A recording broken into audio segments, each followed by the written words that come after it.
All right, congratulations for making it to day 4. So on day 4, we're going to think about who is it that we're serving, like creating, as they say, an avatar of a person, of your client, your ideal client. So where, who is she? Where does she hang out? What problems does she have? How, just anything you could think, like think and create it could be your past self. That's your avatar. That's the person you're trying to reach, because there are other people who are now where you were before you solved your problem. So we got to think of a person that we want to serve, and we cater to that person.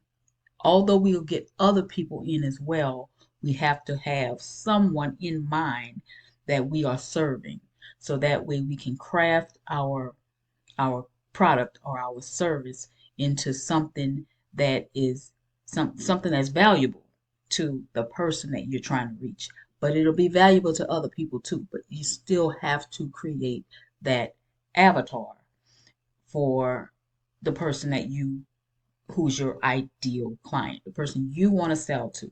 So that's day 4. We are thinking about who can benefit from what I'm creating. And if you are going through this challenge and you're still kind of confused, you don't know really what it is you want to do, still go through with something in mind, because you can always change. But the idea is just to get started and get moving. We can't sit idle, and we cannot just sit and watch videos all day. I'm telling you, that's what I've done for years, and it'll never work. You have to get started, even when you're not sure. You still just got to get started, because the clarity will come as you move along, not as you sit and watch videos from people who are already making it. You watch those videos, you learn, you do. You learn a little bit, you do.